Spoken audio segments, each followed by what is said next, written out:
She cornered the secretary, and he cracked. When asked to confront anti-Semitic remarks made by a top DoD spokesperson, he deflected, stumbled, and finally lashed out. You're about to watch a brutal exchange that exposes the cowardice and contradictions hiding behind the Pentagon's polished image. You're recognized. I thought I would just create a stir down there. No.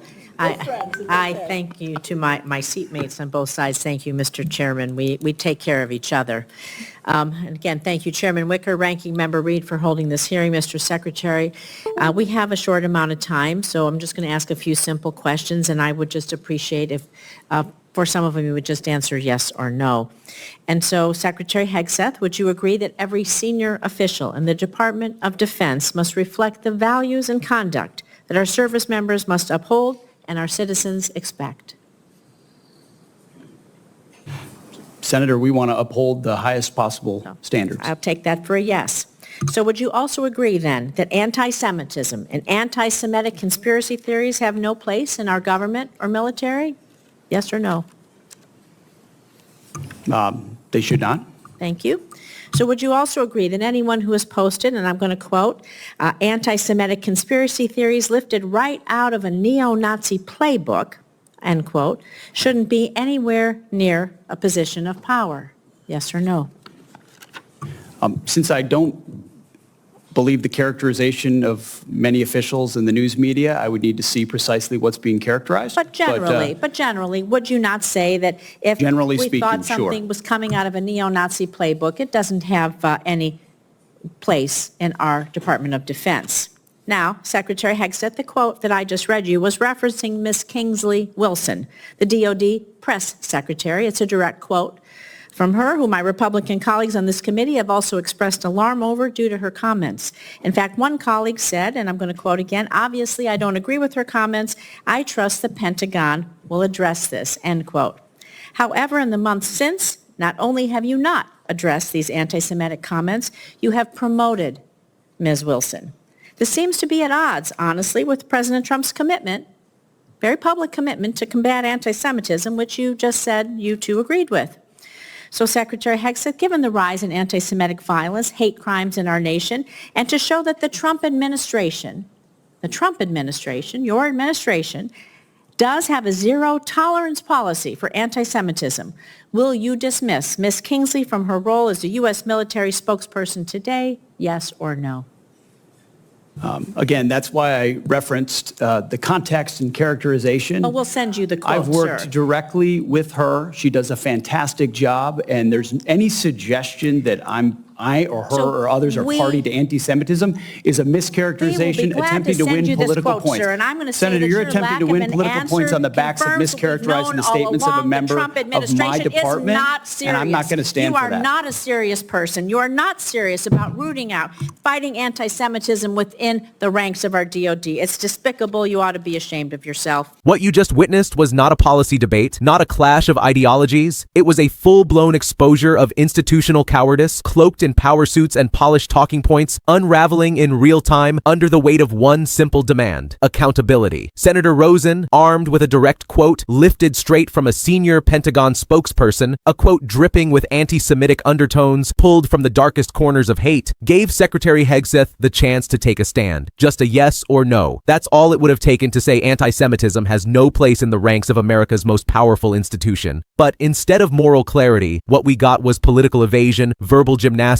and a meltdown that ended with the secretary shouting at a senator, branding her as not a serious person. But let's be serious. What's actually despicable is the fact that months after a Pentagon press secretary made inflammatory remarks so severe that even Republican senators expressed concern, she was not reprimanded, not demoted, but promoted, elevated, rewarded. This isn't about cancel culture. This isn't about partisan vendettas. This is about whether the Department of Defense, an institution that claims to protect all Americans, can be trusted to uphold the very values it demands from its lowest-ranking soldiers. And when asked to enforce those values at the top, they flinched. Worse, they retaliated. Secretary Hegseth didn't just avoid answering, he accused the senator of exploiting the issue for political points, flipping the script in a move that was as calculated as it was revealing. When institutions are confronted with moral failure, their first instinct is to protect themselves, not to correct, not to reflect, but to deflect. It's the same pattern we've seen over and over again. When someone within the system says the quiet part out loud, the system doesn't ask, how do we fix this? It asks, how do we bury it? And that's exactly what this exchange laid bare. The American people were told that the Trump administration stands against anti-Semitism, that this secretary personally shares that zero-tolerance stance. But when it came time to act on that principle, to back words with decisions, the silence was deafening until it turned into aggression. So we have to ask, how many other officials have been protected despite making hateful, disqualifying statements? How deep does the rot go? How often are promotions handed out not for integrity, but for loyalty to the chain of denial? And what does it say to every Jewish American watching? Every service member who puts their life on the line under a flag that's supposed to stand for equality and justice? When hate speech is dismissed as a media mischaracterization, this wasn't just a failure of leadership. It was a betrayal of trust. The Pentagon wants to be respected. It wants its authority unquestioned, its decisions accepted, its culture revered. But respect isn't automatic. It's earned. And in moments like this, it's lost. Because when the leaders at the highest levels can't say unequivocally that neo-Nazi rhetoric disqualifies someone from holding a communications position for the Department of Defense, then what exactly are the standards? What are we fighting for? The Constitution isn't a slogan. It's a contract. And that contract promises every American, Jewish, Christian, Muslim, black, white, straight, gay, soldier, or civilian, that hate has no place in power. If that promise breaks down at the top, it contaminates everything below. This is not a left or right issue. This is a basic American value issue. The same institution that demands discipline, honor, and duty from an 18-year-old private should expect 10 times more from its senior officials. And when those officials fail, there should be consequences, real ones, not just press statements, not just deflections, not just tantrums. The senator didn't grandstand. She asked clear moral questions that deserved clear moral answers.